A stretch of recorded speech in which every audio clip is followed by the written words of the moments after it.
Buenas.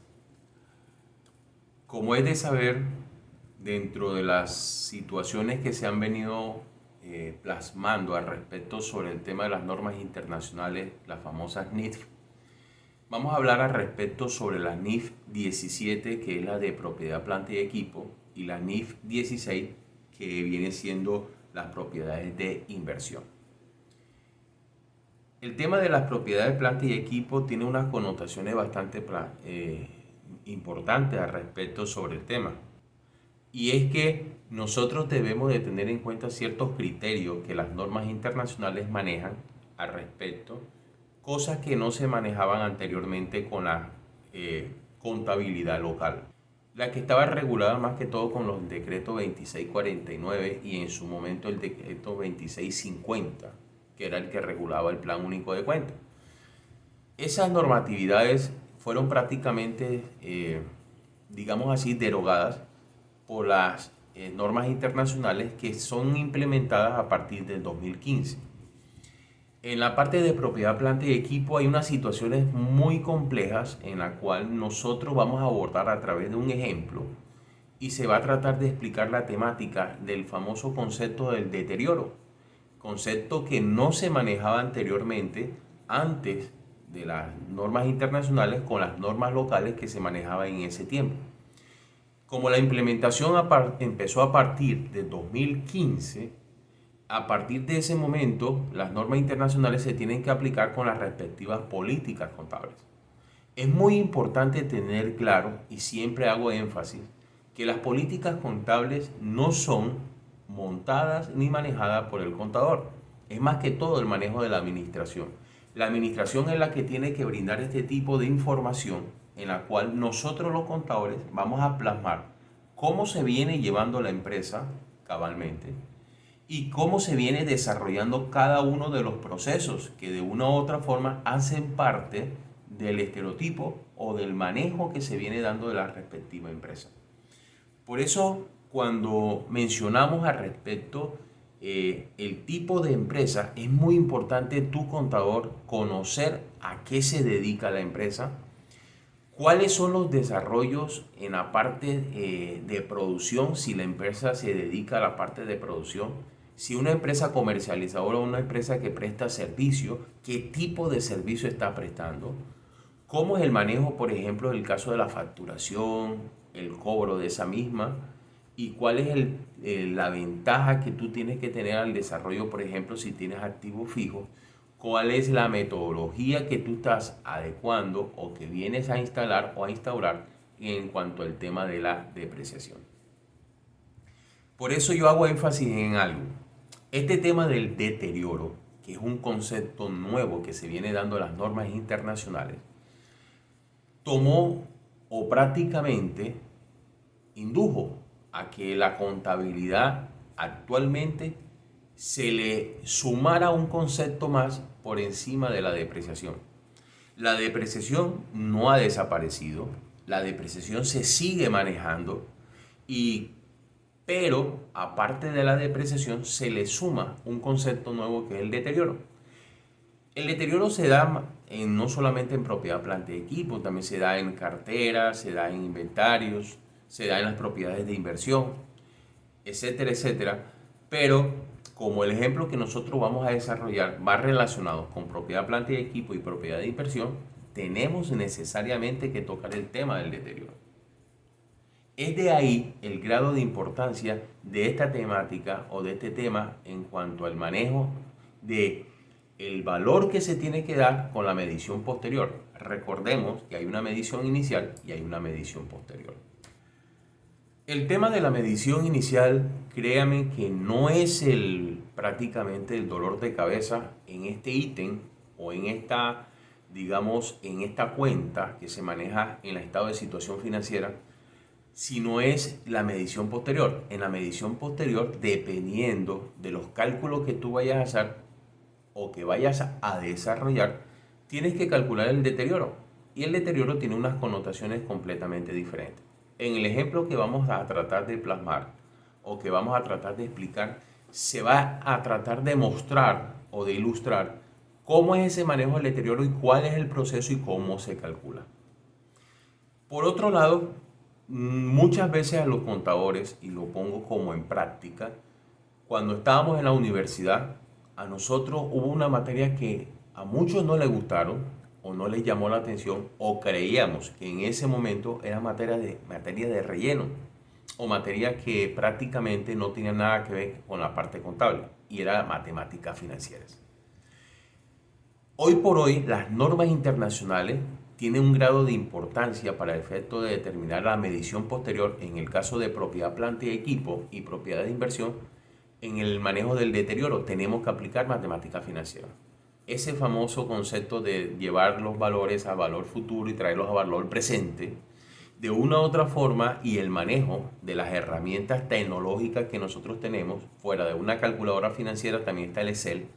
Ese concepto o digamos, esa fórmula de matemática financiera que se plasma en este medio logístico como es el Excel, de una u otra forma a nosotros los contadores nos ayuda y nos beneficia en el desarrollo del cálculo del deterioro. Y abreviamos mucho tiempo para el efecto de determinar cuál es el valor aproximado o digamos exacto del deterioro que se da en el caso de propiedad, planta y equipo. Es de ahí el grado de importancia que cuando de pronto nosotros cuando estábamos estudiando no le dimos cabalidad o no miramos objetivamente esta materia de matemática financiera porque creíamos que no era indispensable en nuestra materia. Lo que pasa es que tenemos que tener claro que antes, con las normas locales, antes del decreto, cuando se manejó el decreto 2649 y el 2650, en ese tiempo, y todos esos conceptos contables que se manejó aquí en Colombia, no manejaban el concepto del deterioro y por lo tanto la aplicación de matemática financiera no tenía nada que ver con esto. Pero con la implementación de las normas internacionales, ese chip o esa visión prácticamente cambió. Y es de ahí que nosotros los contadores tenemos que tratar de mentalizarnos y de tratar de vender la idea a nuestros clientes, la importancia de la implementación de normas internacionales. Yo siempre he manifestado y siempre he dicho que cuando un contador está llevando la contabilidad en normas locales y no ha hecho la implementación de las normas internacionales en ese cliente, prácticamente no le está llevando contabilidad. Va a sonar un poquito feo lo que le voy a decir, pero prácticamente estamos robándole el dinero a nuestros clientes, advirtiéndole porque esa contabilidad no sirve de nada. No sirve ni como medio probatorio ante una situación que se presente por una demanda y tengamos que presentar pruebas ante un juez de la República. No nos sirve para nada. Lo mismo sirve con el caso de la administración de impuestos. Si en caso tal la administración me requiere por cualquier situación de unos impuestos o por cualquier situación aduanera y no tengo en el momento la información pertinente, pero tengo la contabilidad en donde están las pruebas que sirven de base para este proceso, pero no están implementadas en normas internacionales, yo no puedo sustentar estas pruebas o este tipo de contabilidad a través de un juez de la República o a través de la persona que no esté haciendo la investigación porque no hay implementación de normas internacionales. Muchas veces hemos visto colegas que manifiestan y dicen que a veces estamos creídos o estamos prácticamente convencidos que las normas internacionales simplemente mostrar un balance que diga estado de situación financiera o estado de resultado y que las cuentas que se digan ahí serían documentos y sus equivalentes y así sucesivamente, o propiedades de inversión o activos biológicos. Y estamos creídos que esos son normas internacionales y estamos totalmente equivocados. Eso no es normas internacionales.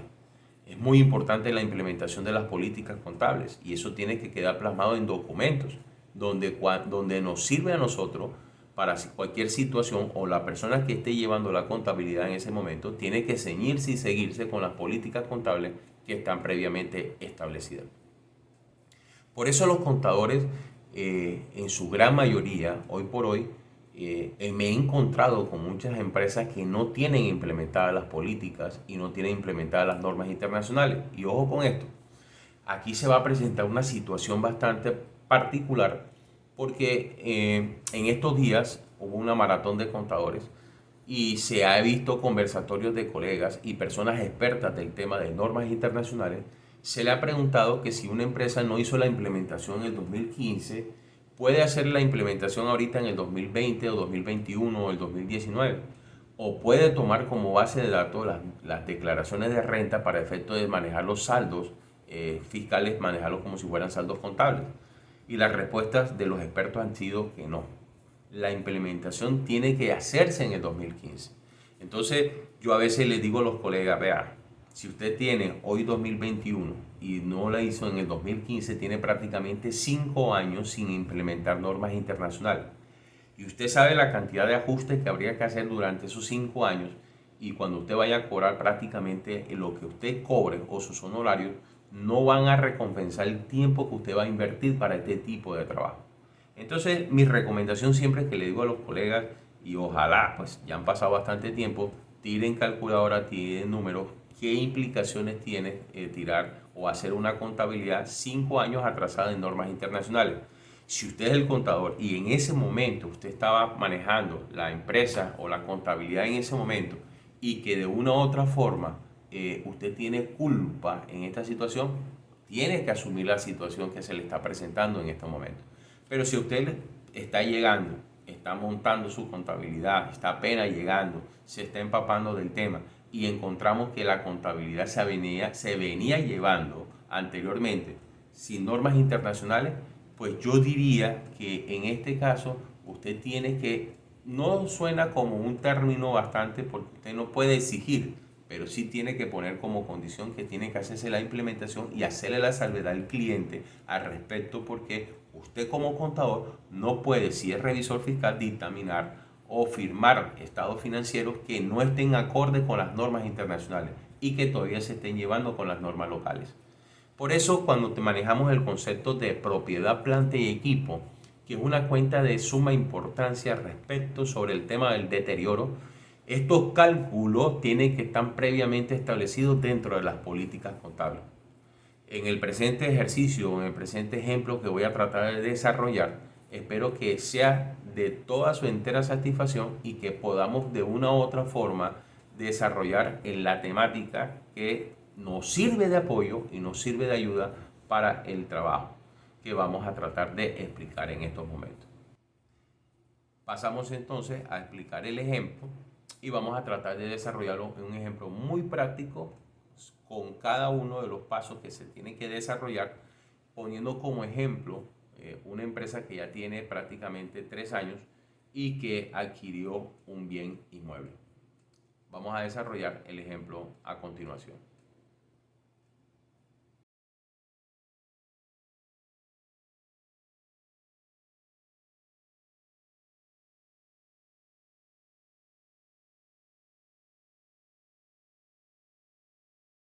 Vamos a mostrar un ejemplo en el caso de una empresa que compra o adquiere un bien inmueble. Inicialmente, como se plantea el ejercicio, se está mirando que es una propiedad de inversión.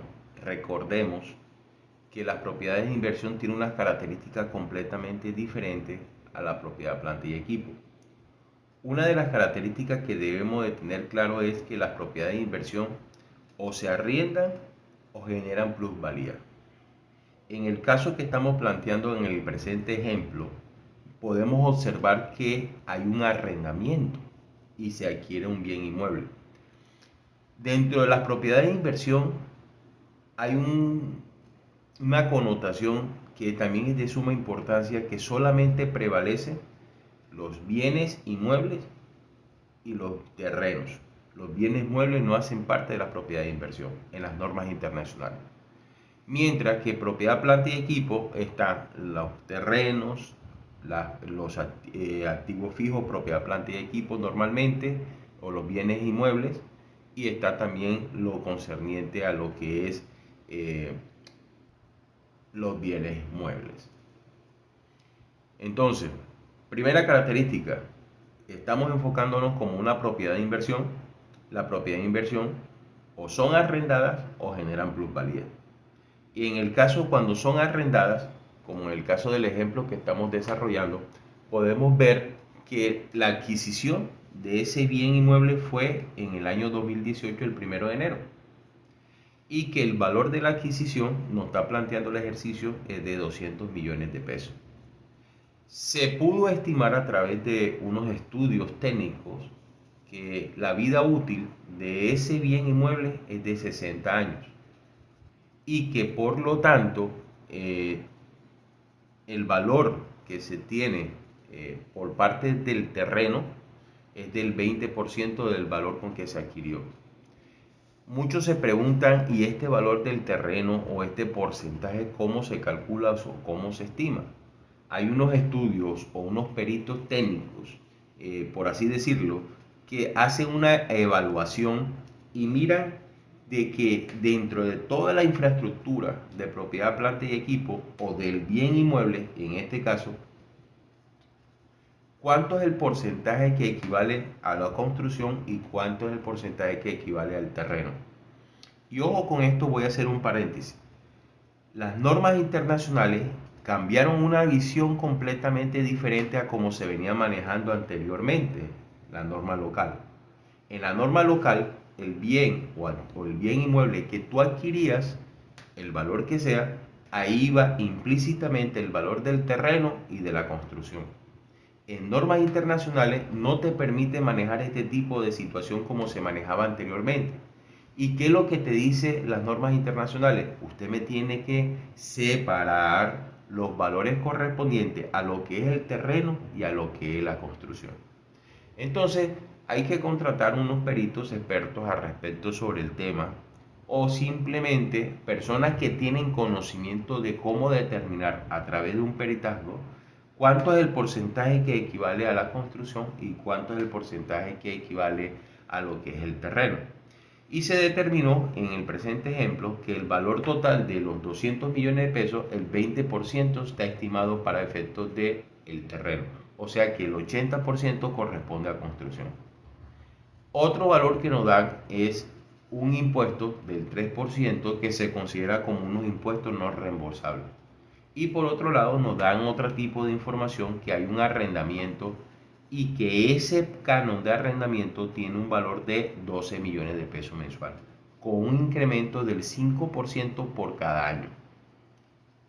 Cuando nosotros ya tenemos claro este tipo de información, sabemos la fecha en que se adquirió, el valor de la adquisición, sabemos que se pagó un impuesto no reembolsable, sabemos de su vida útil, sabemos cuánto es el porcentaje del terreno fuera de la construcción, cuánto es el valor del arrendamiento mensual y que hay un incremento por cada año.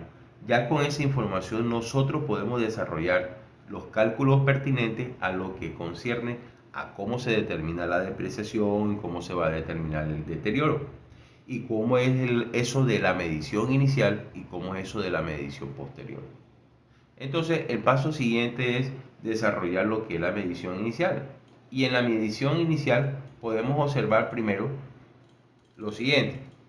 Ya sabemos que el bien inmueble tiene un valor de adquisición de 206 millones de pesos y que el 20% corresponde al terreno y el 80% corresponde a la edificación. Entonces hacemos los cálculos pertinentes y determinamos el valor de la construcción, que serían 164 millones 800, y el valor del terreno, que sería 41 millones 200 mil pesos.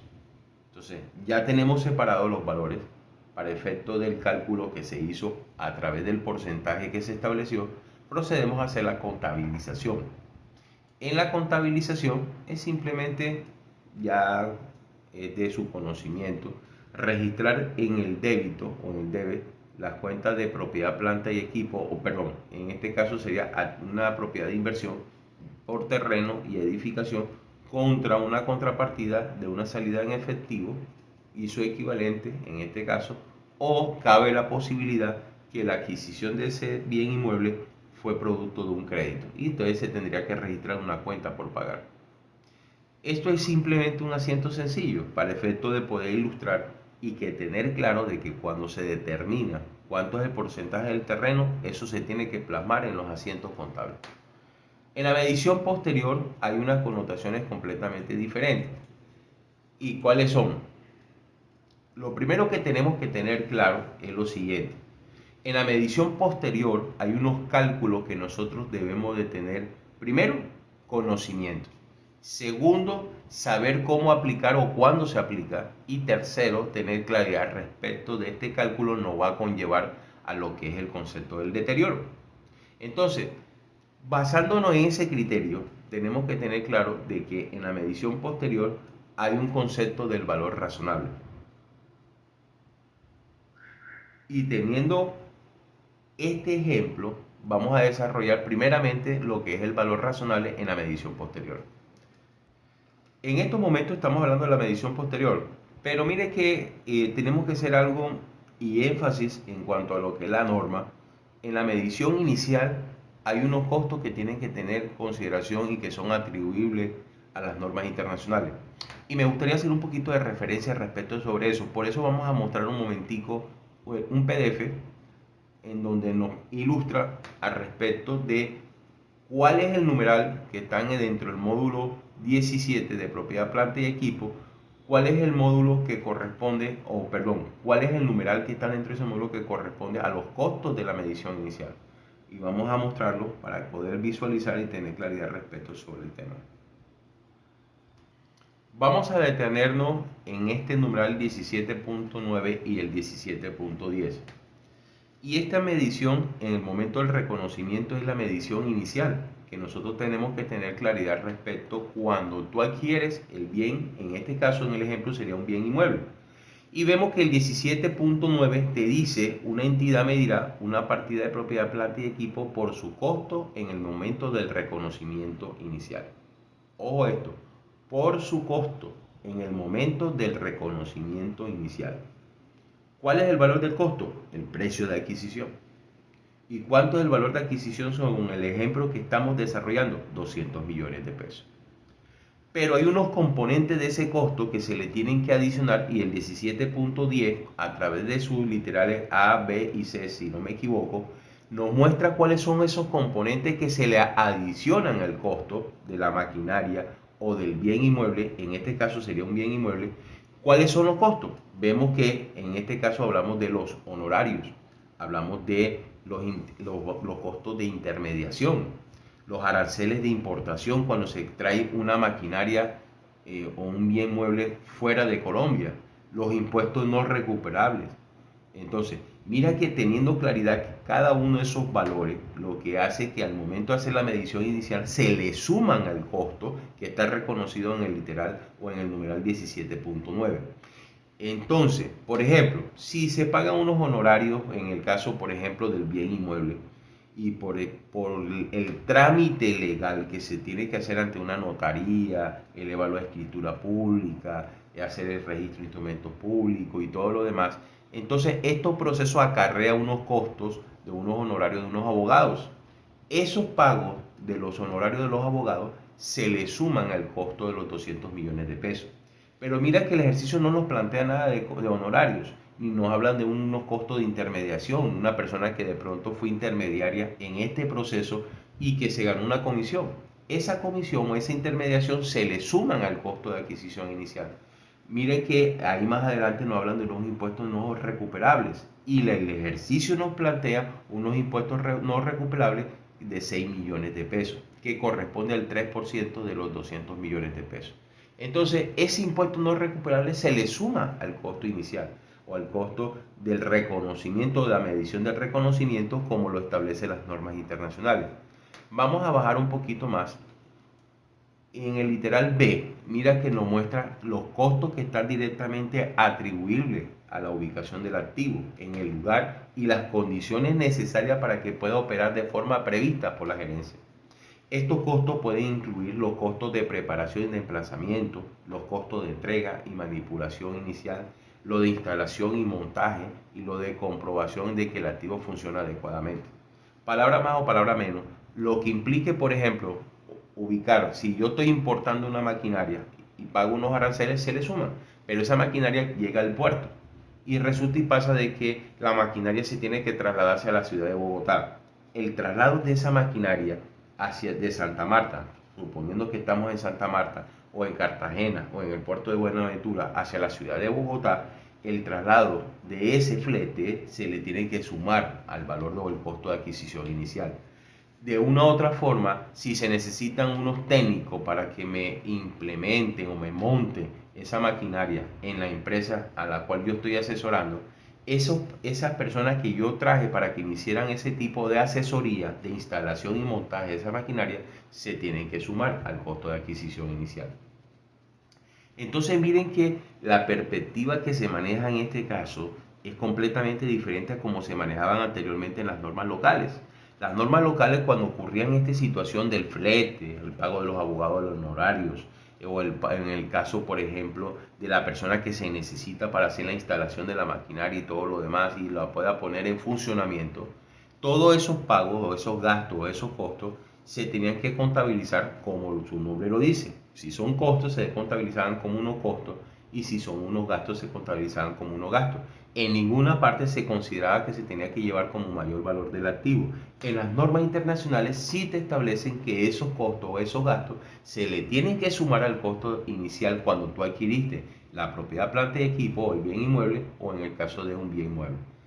En el literal C me hablan de la estimación inicial de los costos de mantenimiento. Ojo con esto, y esto es algo muy importante, las normas internacionales, ese es otro cambio que le hace a la visión o el paradigma que se manejaba anteriormente con la contabilidad local.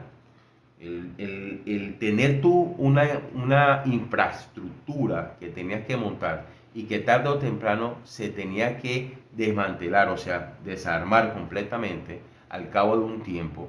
Pongamos que, por ejemplo, se adecuó una refinería o una planta, y que al cabo de unos 40, 50 años esa planta se va a tener que desarmar totalmente, porque prácticamente en ese tiempo se agota o se cumplen las metas propuestas para efecto de la refinería de petróleo. Un ejemplo, ya el petróleo se acaba, no hay razón de ser de tener esa planta en el pozo petrolífero que se esté desarrollando en ese momento. Entonces se desmantela totalmente la planta. Ese desmantelamiento o ese desarme de esa planta, ¿qué pasa? Que tenemos que tener claridad que 20 o 30 años después hay que calcular los costos respectivos para ese desmantelamiento. Y esos costos tienen que traerlo uno a valor presente.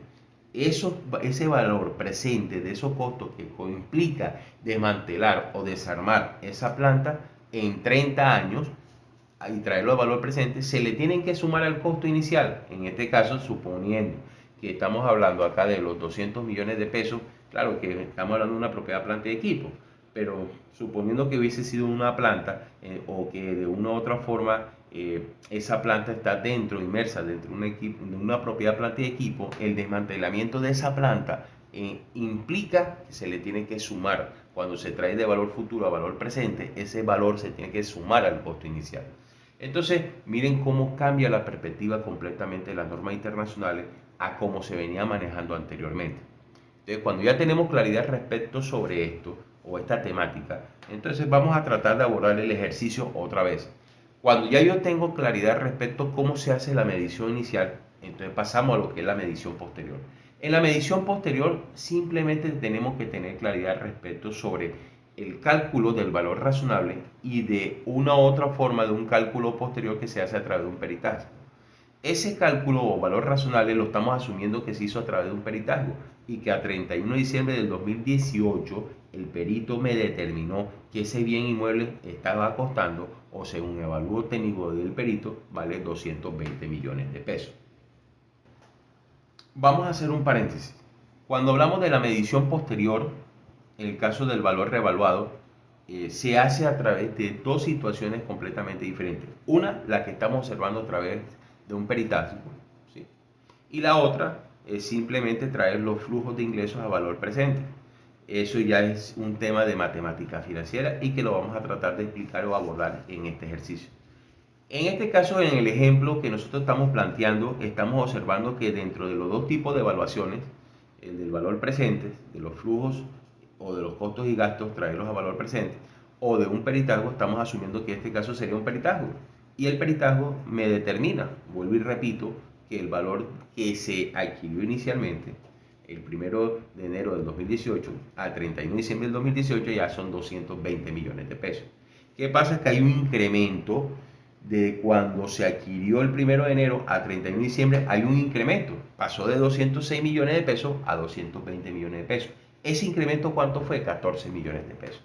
¿Qué pasa? Que la contabilización de esos 14 millones de pesos a través del peritazgo que se hace el 31 de diciembre se tiene que contabilizar. Y aquí podemos observar la contabilización que se hace. Simplemente se registra en una cuenta de activos, en el debe, una cuenta de propiedad de inversión de terreno, al igual que una propiedad de inversión de edificación.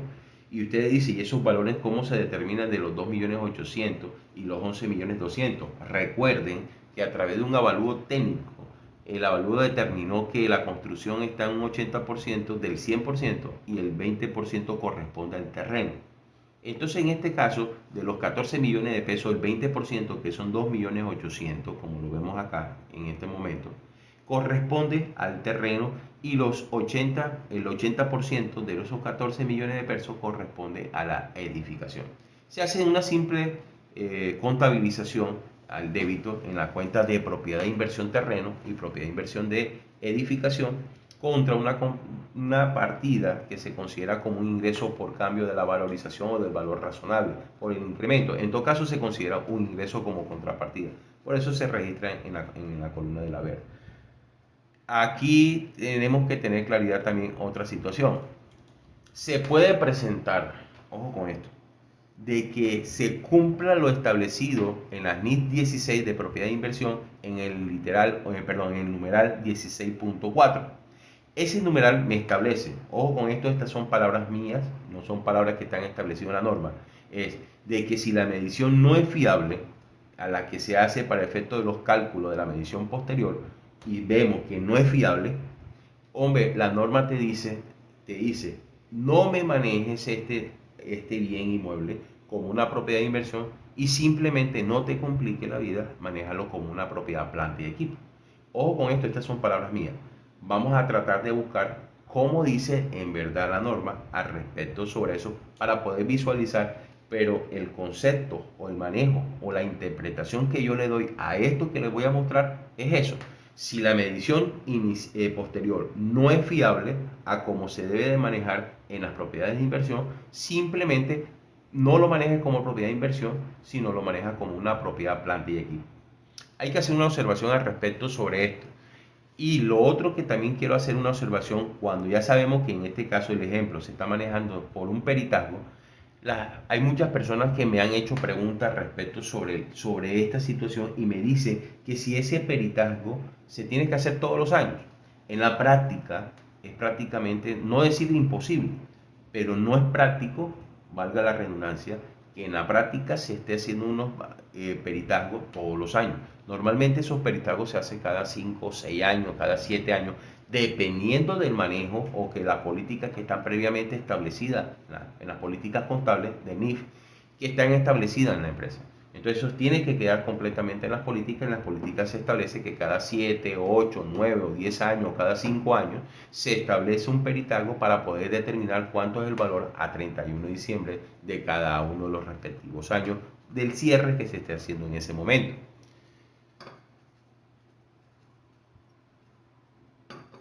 Al respecto sobre eso, tenemos que tener claridad de que, asumiendo de que se ha presentado de que la medición no es fiable, como está establecido en el numeral 16.4 correspondiente a las normas establecidas en las propiedades de inversión,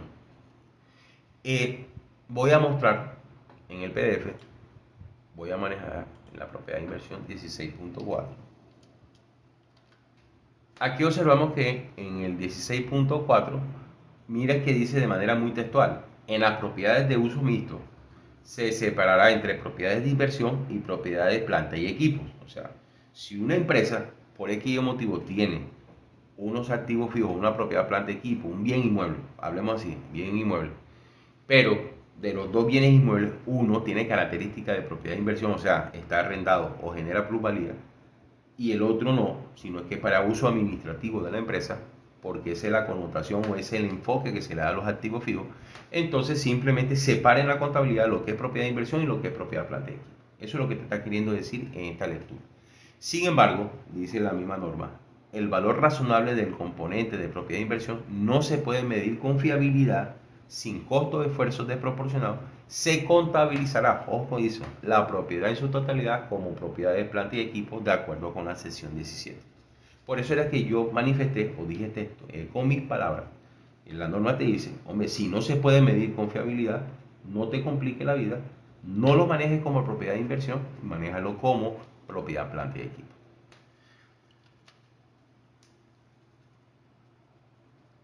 Teniendo claridad respecto sobre eso, pues simplemente y llanamente hacemos la contabilización. Ahora, esta medición no fiable que se hace a este tipo de propiedad, planta y equipo no es al cabo de un año, 2 años.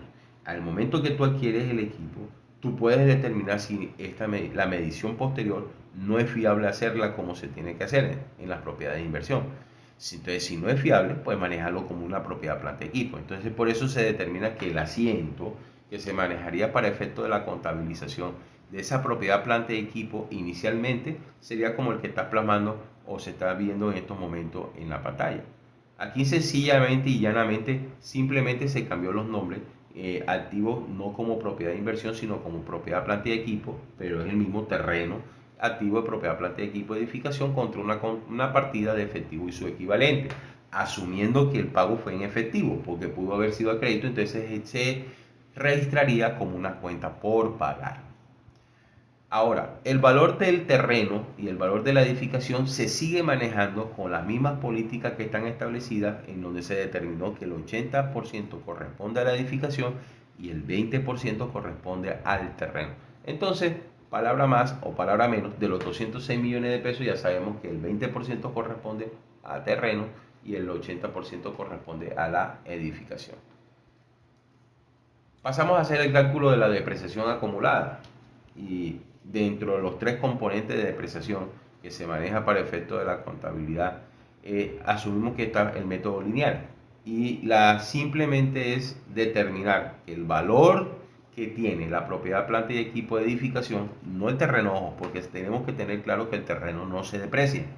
Mira que como implícitamente la contabilidad local que se manejaba anteriormente con el decreto 2649, estos 206 millones de pesos se hubiera tenido que depreciar completamente, aunque tuviera el valor del terreno de manera implícita en ese valor.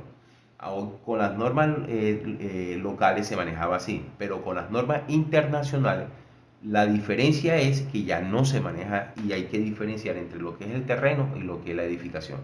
En este caso, como la depreciación se estima o se evalúa, se toma de la edificación, entonces simplemente habría que coger el 80%, que son los 164 millones 800, y dividirlo por la vida útil, porque estamos manejando el método de línea recta.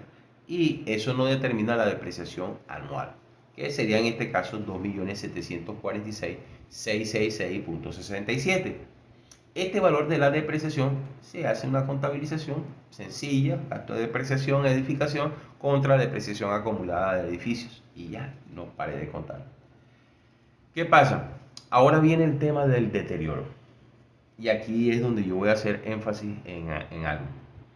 Tenemos que tener nosotros claro que para efecto de determinar el deterioro, el valor en libro tiene que ser mayor que el importe recuperable.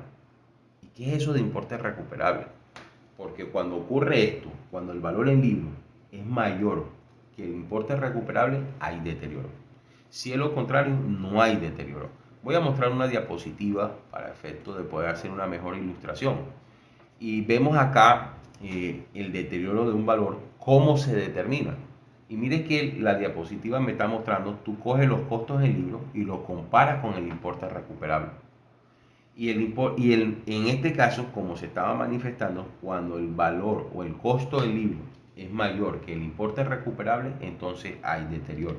Miren lo que eso lo establece acá. Y aquí lo tenemos. Valor en libro es mayor que el importe recuperable, hay deterioro. En este caso, el importe recuperable, ¿de dónde sale o cómo se saca? Se saca de dos valores. El mayor de los dos pasaría a ser el importe recuperable. El primer valor se determina por el valor razonable menos el costo de venta. El valor razonable viene siendo prácticamente el valor que tú consideras que si en caso tal se llega a depreciar completamente el equipo o la maquinaria o el bien inmueble o el bien mueble, en ese momento cuánto tú podrías ganar al momento de vender ese equipo que está totalmente depreciado. Entonces, ese vendría siendo el valor razonable. A eso se le resta el costo de venta y el valor que te dé se compara con el valor en uso. El valor en uso es prácticamente lo que determina lo que hemos hablado en todo esto, o el inicio, cuando se habló del concepto de matemática financiera, que es simplemente calcular el valor futuro, traerlo al valor presente, dependiendo del flujo de ingresos, si es así, porque recordemos que para efectos del valor en uso se calcula de dos maneras, por el método del costo o por el valor de los ingresos. ¿Cómo es eso del valor del costo y cómo es eso del valor de los ingresos? Ahora se va a explicar más adelante.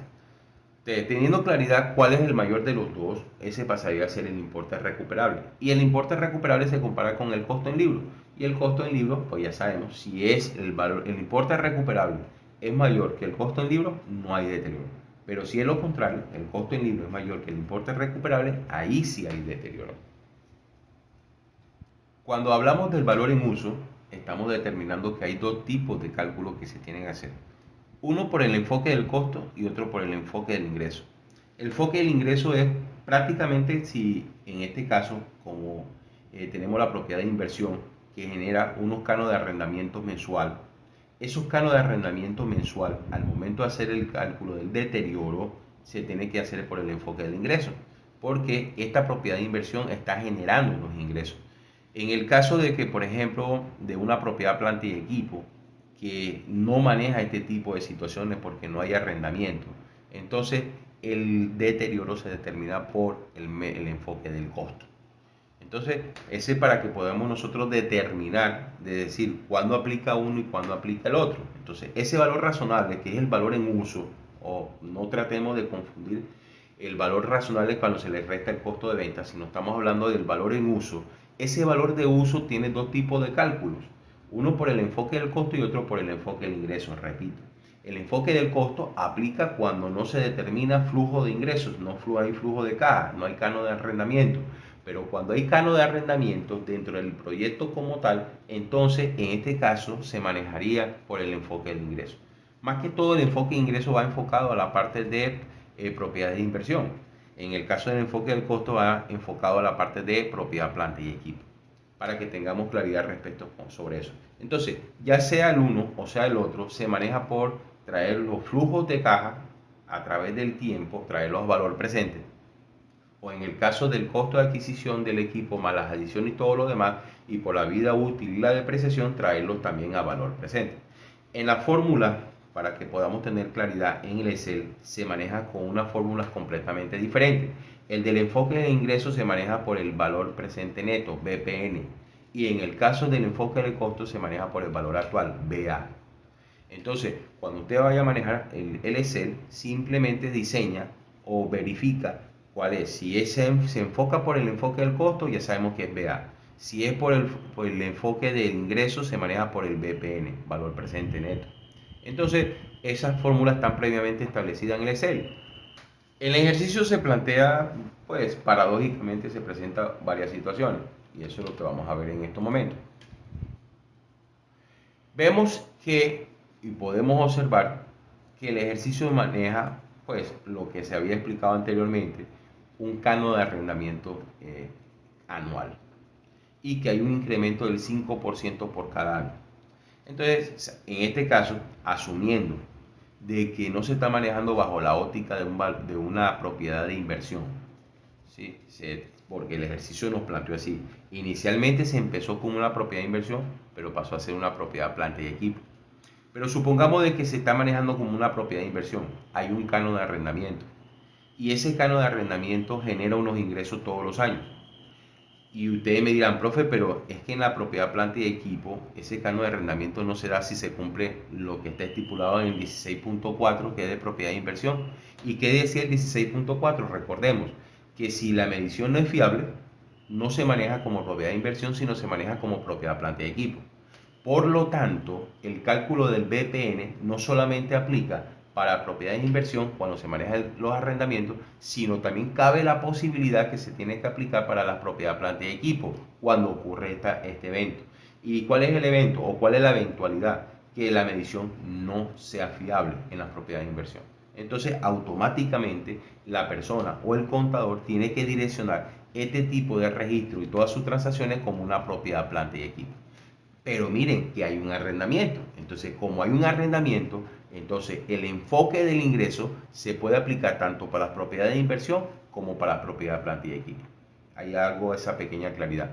En este caso, en el ejemplo, como inicialmente nosotros lo manejamos como una propiedad de inversión y pasó a ser una propiedad planta y equipo, por lo que acabo de explicar, y hay un flujo de canon de arrendamiento cada año con un incremento del 5%, hago una tabla y determino cuánto es el valor de arrendamiento por cada uno de los años previamente establecidos. Aquí observamos que el primer año, por ejemplo, el arrendamiento fue 12 millones, el segundo año se incrementó en un porcentaje, pasó a ser 12 millones 600, y así sucesivamente para el tercer, cuarto, quinto, sexto y séptimo año. Entonces, suponiendo que tú tienes un contrato establecido por 5 años, o tienes un contrato establecido por 10 años, por 7, 8 años, o por 20 o 30 años, por el tiempo que esté estipulado, el cálculo que tú tienes que hacer de tu flujo de caja o de tu flujo de ingresos a futuro, traerlos a valor presente, se hace a través de la fórmula del BPN, valor presente neto. Vamos a asumir, vamos a bajar un momentico acá, vamos a asumir de que el arrendamiento se hizo por un periodo de tiempo previamente establecido y que el periodo previamente establecido fue por simplemente 20 años. Ese fue el canon de arrendamiento, 20 años. Se firmó un contrato por un periodo de 20 años de arrendamiento con esa persona al cual se le arrendó esa propiedad, planta y equipo, en este caso. Y observamos que de una u otra forma, cada año, durante esos 20 años, genera unos ingresos, unos canos de arrendamiento, como lo podemos ver en estos momentos en la pantalla. ¿Qué es lo que tengo que yo determinar a través de mi fórmula? Si ustedes observan en la parte superior arriba, vemos la fórmula que dice valor BNA. En algunos computadores se utiliza el BPN, valor presente neto. En esta sigla, que es BNA, es valor neto actual. Ya sea en inglés, que es el BNA, o en español, que es BPN, que es valor presente neto, la fórmula que se establece en ese es la misma. Entonces vemos que la fórmula me establece que es el BNA y se suma ese canon de arrendamiento que se va a generar durante los 20 años, del primer año hasta el año 20, se suma y se establece a través de la fórmula con un porcentaje del 5%. Este 5%, que es una tasa, se puede determinar por el IPC del momento, al momento que está haciendo el cálculo, por los promedios ponderados de las tasas de la interbancaria que se manejando en los bancos, o el contador puede determinar por la tasa bancaria o por la inflación que se esté manejando también en ese momento. Eso queda a criterio del contador dependiendo del estudio o del enfoque que le quiere dar. En este caso asumimos que la tasa que se va a manejar para el cálculo del BNA es del 5% y que se suma todos los ingresos correspondientes del primero hasta el año 20 que se va a generar por ese canon de arrendamiento. Al momento de hacerla o aplicar la fórmula del BNA o el valor presente neto, observamos que me trae unos valores de 228.571.428.57. Quiere decir que esos canos de arrendamiento que se generan a futuro, traerlo a valor presente, a valor de hoy, son de 228 millones de pesos. Y ustedes dirán, ¿y cuánto me representan esos 20 años de arrendamiento? Aquí lo observamos que son 396.791.449. En 20 años eso es lo que me va a generar, pero si ese valor yo lo traigo a valor presente, me genera son 228.571.428.57. Entonces, cuando ya yo tengo claridad respecto sobre esto, ya yo aquí estoy determinando el importe recuperable prácticamente para poder compararlo con el costo en libro. Y ojo, suponiendo o haciendo claridad respecto de que si yo determino el valor en uso, ¿sí?, y no he determinado o no tengo el cálculo del valor razonable menos el costo de venta, automáticamente este cálculo que acabo de hacer pasaría a ser el importe recuperable. Y ese importe recuperable es el que se va a comparar con el costo en libro, prácticamente. Entonces, en el ejemplo que estoy estableciendo, el importe recuperable son de 228 millones de pesos o el valor en uso que se establece inicialmente. Ese valor en uso, como el ejercicio no plantea un valor razonable menos costo de venta, prácticamente pasa a ser completamente un importe recuperable. Entonces, el ejercicio me cierra con un valor en uso de 228 millones de pesos. Vamos a hacer un proceso en el cual se establece un periodo el 2018, vamos a asumir en el 2019 un importe recuperable al igual que en el 2020. Entonces, en el 2018 lo único que hay que hacer es determinar cuánto es el valor del terreno, cuánto es el valor de la edificación, aquí lo tenemos, sabemos que es el 80% de 206 millones de pesos, y la depreciación del primer año. Ya sabemos cómo se calculó, eso se explicó anteriormente, que se determina que son 2.746.666.67. Entonces, el valor del libro a 31 de diciembre del 2018 pasaría a ser de 203.253.333. Eso es lo que pasaría a ser. Entonces, teniendo claridad respecto sobre eso, hasta aquí no hay peritazgo. En ningún momento me han dicho que hay un peritazgo como tal. Hasta aquí, ojo con esto. Vamos a asumir que en el año 2019, porque recuerden, ojo, y hago un paréntesis, recuerden que el ejercicio me planteó un valor razonable a través de un peritazgo. ¿Sí? Vamos a asumir que en el desarrollo de este ejercicio, vamos a hacer suposiciones, no hubo ese peritazgo en el 31 de diciembre del 2018. Por lo tanto, el valor en libros serían 203 millones de pesos, no serían 220 millones de pesos como se estableció en el peritago anterior. Aquí estamos asumiendo que no hay peritago. Entonces, estos 203 millones de pesos, 253.333, pasa a ser el valor en libro a 31 de diciembre del 2018. Para el 2019, el proceso y el desarrollo del cálculo para poder determinar el valor en libro es igual que en el 2018. El mismo valor en terrenos, el mismo valor en edificación, el valor de la depreciación del primer año, el valor de la depreciación del segundo año es igual al de la depreciación del primer año. Eso me determina el valor en libro a 31 de diciembre del 2019. Y me dice que el valor en libro sería de 200.506.666.67. Cuando ya yo tengo determinado el valor del libro del año 2019, entonces vamos a hacer una suposición de un importe recuperable. ¿Qué pasa? Que si nosotros hubiésemos asumido el importe recuperable que habíamos hablado inicialmente con el cálculo que se estableció aquí de 228 millones de pesos, ¿sí? Y ese vendría siendo el importe recuperable, y si aquí tenemos un valor en el libro de 200 millones de pesos, no hay deterioro. Así sencillamente. ¿Por qué? Porque para que haya deterioro es que el valor en el libro tiene que ser mayor que el importe recuperable. Pero como en este caso el importe recuperable fueron de 228 millones de pesos, pues no hay deterioro. Pero la idea es tratar de hacer un cálculo del deterioro. Entonces, por eso vamos a suponer que para el año 2019 el importe recuperable fueron de ¿cuánto? De 190 millones de pesos. Por lo tanto, hay un deterioro de 10.506.666.67, que es producto de ¿qué? De la diferencia de los 200 millones de pesos menos de los 190 millones de pesos.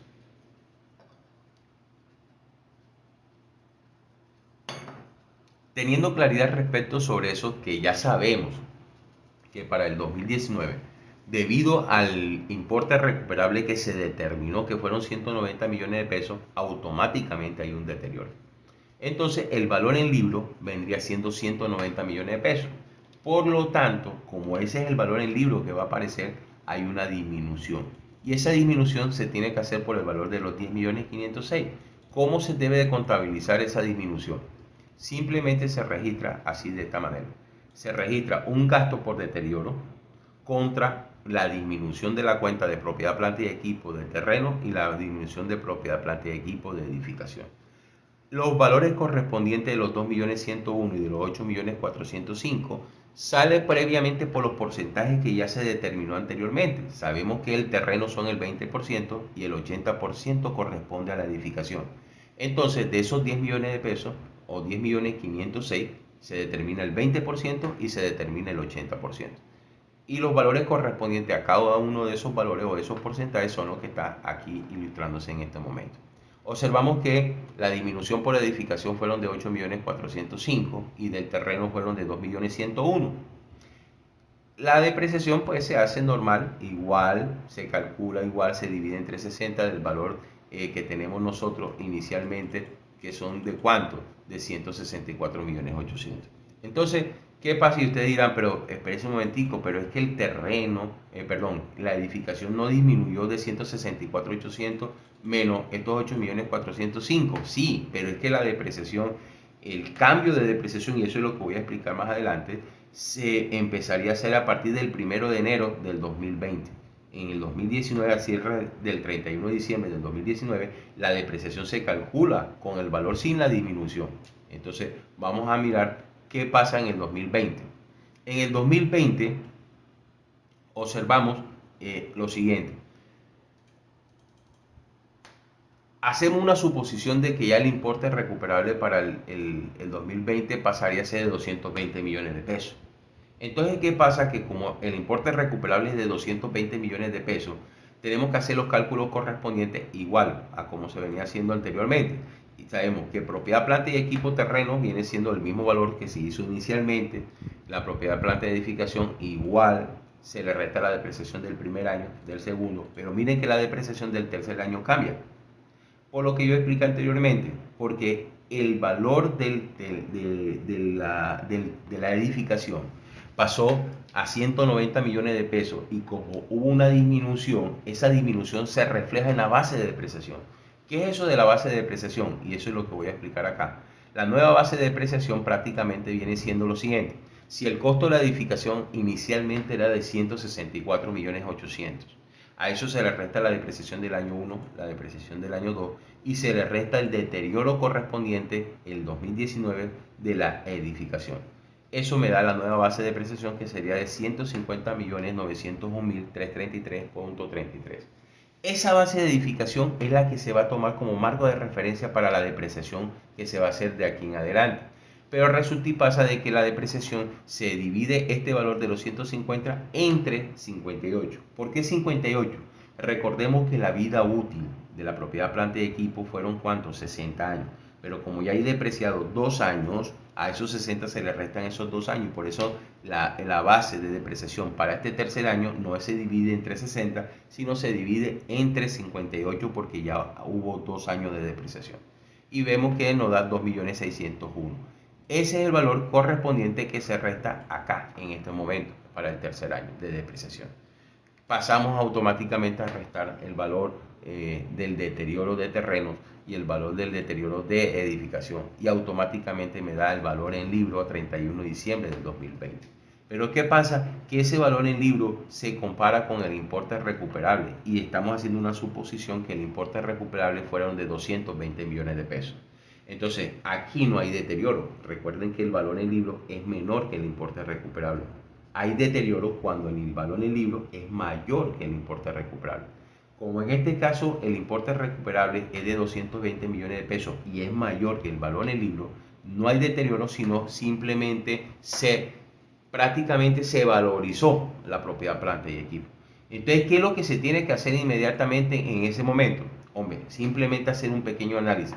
Si el importe recuperable del 2020 fueron de 220 millones de pesos y ese valor se compara con el valor en el libro que está de 187, hay un aumento. ¿Cuánto es el aumento de esa propiedad, planta y equipo? Es de 32.601.747.13. Eso se considera que hay que hacer una reversión del deterioro. ¿Cómo así de reversión del deterioro? Recuerden que en el 2019 hubo deterioro y por lo tanto se disminuyó el valor de propiedad, planta y equipo por el valor del deterioro del 2019.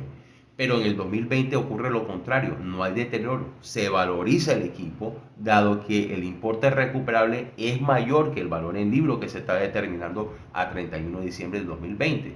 Y por lo tanto, esa diferencia que se presenta entre el importe recuperable y el valor en libro a 31 de diciembre son los 32.601.000. Ahora, ¿qué pasa? De esos 32.601.000, implícitamente está el valor del deterioro. ¿Y cuánto es el valor del deterioro? 10.506.666.67, que ese corresponde al valor del deterioro que se hizo en el 2019. Entonces, como yo voy a reversar ese valor, porque así como para mí en el 2019 eso fue un gasto de deterioro, para el 2020 eso se considera un ingreso por recuperación del deterioro. Y la diferencia entre los 32 y los 10 millones de pesos que corresponde al deterioro se considera una valorización que serían los 22.095.000. Entonces, ¿cómo se contabiliza cada uno de esos valores? Eso es lo que vamos a ver aquí en adelante. Entonces ya sabemos que la depreciación o el asiento de la depreciación es igual, gasto de depreciación contra depreciación acumulada. La contabilización o la reversión del deterioro se hace de la siguiente manera. Vemos que aquí la propiedad planta y equipo del deterioro, el terreno, se vuelve otra vez, se registra en el debe, y la propiedad planta y equipo del deterioro de edificación igual se registra en el debe. En el 2019 recordemos que se registró en el haber, en el crédito, porque se está disminuyendo. Pero como aquí se está aumentando el valor de la propiedad planta y equipo, se está aumentando porque el valor que se calculó para efectos del importe recuperable, en este caso serían de 220 millones de pesos, entonces hubo un aumento. Entonces hay que reversar el deterioro del 2019. O sea, se recuperó, se valorizó esa propiedad planta y equipo.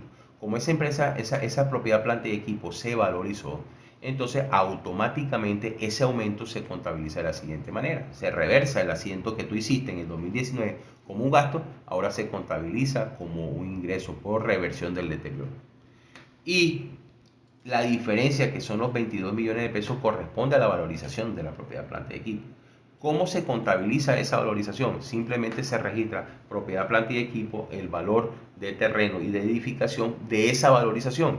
Y recuerden que esos valores salen por los porcentajes que ya están establecidos del 20 y del 80% respectivamente. Y se contabiliza contra una contrapartida con una cuenta de ingreso por valorización de propiedad planta y equipo. Hay que hacer énfasis en algo, y es lo siguiente. Este asiento que constituye la valorización como tal del incremento que se da en el 2020, si estuviéramos hablando de una propiedad de inversión, ojo con esto, se manejaría como un ingreso. ¿Por qué? Porque una de las características que tenemos que tener claro, que cuando hay incremento de la propiedad planta y equipo o del bien inmueble, hablemos así, del bien inmueble, hay un incremento. Si es una propiedad de inversión, ese incremento se maneja como un ingreso o un gasto si es una disminución.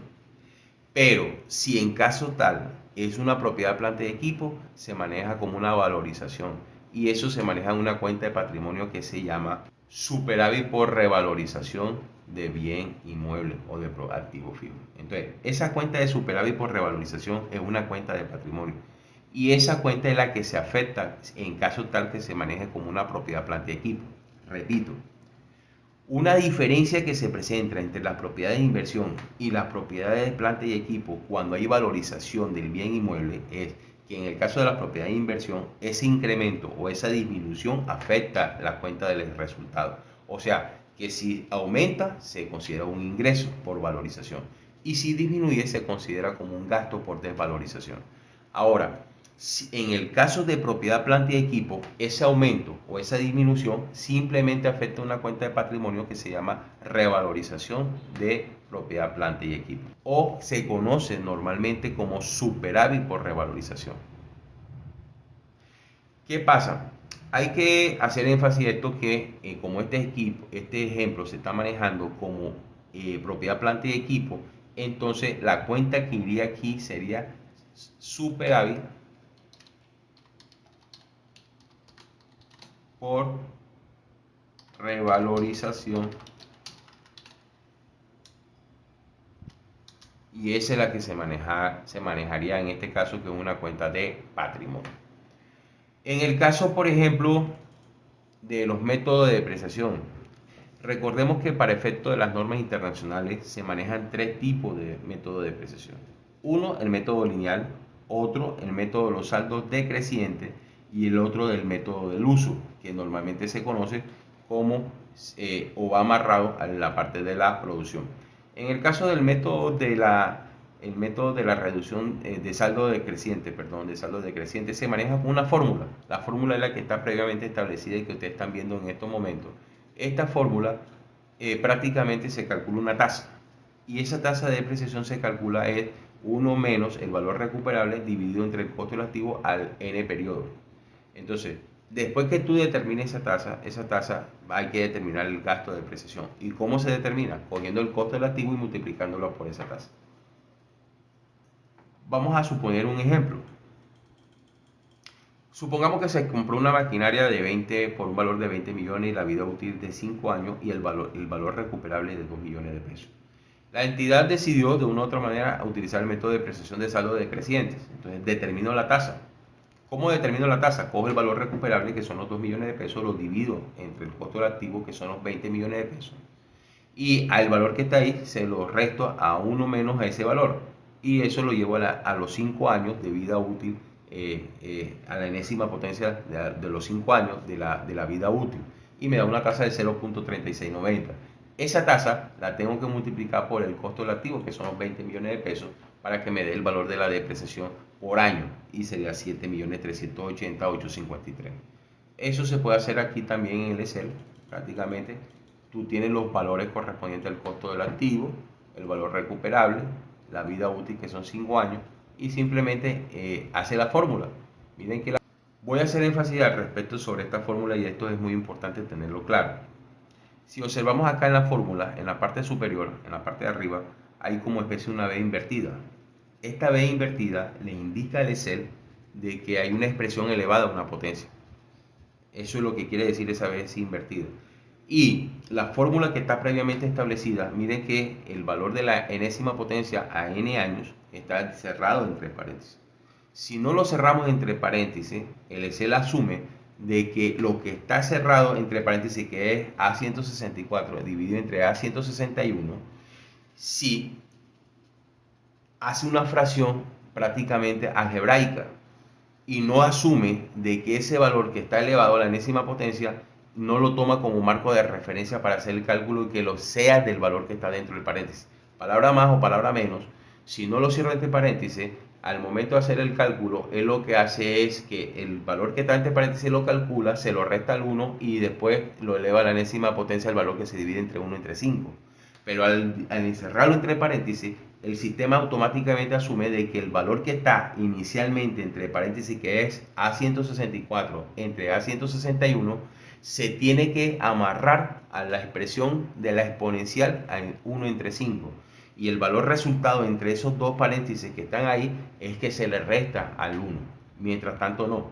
Si no se hace así, ocurre todo lo contrario, como yo lo estaba explicando inicialmente. Entonces, por eso es muy importante tener el manejo del Excel para efecto de poder determinar cada una de estas expresiones o cada uno de estos valores. Aquí observamos un simple cuadro en donde podemos determinar el gasto de depreciación del primer año, el gasto de depreciación del segundo, tercer, cuarto y quinto año. Hago como especie una tabla en la cual determino los gastos de depreciación del primer año, el valor en libro y la depreciación acumulada. Cada uno de estos valores simplemente y sencillamente sale de los cálculos que se hacen inicialmente. Por ejemplo, el gasto de depreciación sale de multiplicar la tasa de depreciación por el valor inicialmente que se había calculado, que creo que eran 20 millones de pesos. Ese valor es el que me determina el gasto de depreciación del primer año, y el valor del libro, a los 20 millones se le restan estos 7.380.000 y me da este valor del libro. Y la depreciación acumulada es igual, porque apenas es el cálculo del primer año. Ya para el segundo año, la depreciación acumulada viene siendo el cálculo de este gasto de depreciación más la depreciación acumulada del año anterior, y así sucesivamente hasta llegar hasta los 18 millones de pesos. El gasto de depreciación siempre se va a multiplicar ya para el segundo año, es el valor en libro que tú vienes trayendo por la tasa, y así se hace para el tercer año, igual valor del libro del año pasado por la tasa, y así sucesivamente. Y determino yo una tabla o un cuadro en donde determino el gasto de depreciación por año, el valor del libro por año y la depreciación acumulada por año. Si ustedes observan, a finalizar los 5 años, el activo no queda totalmente depreciado y quedan 2 millones de pesos para una depreciación acumulada de 18 millones de pesos. En el caso de la depreciación que se conoce como el método basado en el uso, esto hay una connotación completamente diferente y de mucha importancia. Esto se da más que todo, por ejemplo, en aquellas empresas, un ejemplo, las tipografías, donde tienen que hacer impresiones constantemente, y se determina que esa maquinaria, por tantas impresiones, queda totalmente depreciada. Vemos que este tipo de fotocopiadora o este tipo de máquinas que hacen este tipo de impresiones tienen como una numeración interna, donde va marcando cada vez que se genera una fotocopia. Entonces, en determinada cantidad de fotocopias se determina por políticas contables de que esa máquina se va a depreciar. Asumiendo esa situación o asumiendo esa hipótesis de que esa máquina se deprecia por la cantidad de fotocopias, vamos a hacer un ejemplo, el cual yo se lo voy a ilustrar en estos momentos. En este ejemplo podemos observar que lo siguiente. Primero, que la fotocopiadora tiene una vida útil de 5 años. se determinó por políticas contables que se deprecia las 50.000 copias y que el valor de esa fotocopiadora es de 5 millones de pesos. Entonces, ya teniendo claridad respecto sobre estos valores, se determina el costo por depreciación, que es simplemente coger el valor de la fotocopiadora y dividirla por la cantidad de fotocopias que se determina por cálculo, por referencia o por estadística, que va a quedar totalmente depreciada, que serían las 50.000 fotocopias. Entonces, el costo por depreciación en este caso observamos que es de 100 pesos. Hago el cálculo de la depreciación del primer año. En la depreciación del primer año, ¿cómo se calcula? Simplemente cojo el costo por depreciación y lo multiplico por la cantidad de fotocopias que se emitieron en el primer año. Para el segundo año hago lo mismo, cojo la cantidad de fotocopias que se emitió, que fueron de 8.700 copias, por el costo por depreciación que se determinó inicialmente. Ya para el tercer año, para el cuarto y quinto año, se hacen los mismos cálculos correspondientes. Y aquí observamos lo siguiente, que según este criterio, las cantidades de fotocopias sumándolas durante los 5 años fueron de 48.280 copias y que la depreciación acumulada para ese quinto año es de 4.828.000. Vemos que la maquinaria no está totalmente depreciada. Primero, porque no se cumplieron las 50.000 fotocopias y segundo, porque el valor contable no está totalmente depreciado. Entonces, ¿qué se puede hacer en este caso? Por políticas contables se puede establecer que si para llegado a la vida útil no se ha consumido la cantidad de fotocopias para que se considere totalmente depreciada esa fotocopiadora, se puede determinar de que ya no se maneja por la cantidad de copias, sino por el tiempo de uso. Disculpen. Ya no se maneja por el tiempo de depreciación, que son a 5 años, porque miren que llegamos a 5 años, pero la cantidad de fotocopias no se consumió. Entonces, en este caso, ya se manejaría por políticas contables que la depreciación no se maneja por el tiempo de uso, sino por la cantidad de copias. Entonces, esperamos consumir el restante de las 50.000 copias. Ya sería 48, faltarían como unas 2.000 y pico de copias para poder llegar a las 50.000. Entonces, al momento que llegue a las 50.000 copias, automáticamente por política contable, esa maquinaria quedaría totalmente depreciada. Haciendo un resumen al respecto sobre esto, tenemos que tener claridad respecto lo siguiente. Primero, hay una medición inicial en propiedad, planta y equipo, o propiedad de inversión. Hay después una medición posterior. En la medición posterior hay que tener claridad respecto que hay un concepto que se llama el deterioro. Para efecto de determinar el deterioro, tenemos que tener claro cuál es el importe recuperable. Y el importe recuperable se calcula a través del valor razonable menos el costo de venta, y el mayor entre este valor y el valor en uso pasaría a ser el importe recuperable. Teniendo claro al respecto sobre que el valor en uso se determina por el enfoque del costo o el enfoque del ingreso, dependiendo del caso, entonces hay que tener claridad respecto sobre eso, porque cuando tú vayas a aplicar las fórmulas, ya sea en el Excel o por calculadora de matemática financiera, los cálculos se tienen que hacer ya sea por valor actual o valor presente neto, en el caso del Excel. Y los cálculos son completamente diferentes. Habíamos hablado de que en el caso del BPN, valor presente neto, o el valor actual neto, el BAN, que se maneja en algunos computadores, ese cálculo se tiene que hacer con los ingresos correspondientes. En este caso del ejemplo sería con el canon de arrendamiento. Y cuando no se maneja canon de arrendamiento, el cálculo se hace por el enfoque del costo, que es completamente diferente. Teniendo claridad al respecto sobre eso, yo recomiendo que vean los videos que están previamente establecidos en la clase y que se montaron a través del team, y que por lo tanto a ustedes les podrá ser de mucha ayuda. Esos videos ahí prácticamente en la unidad 3 está montado.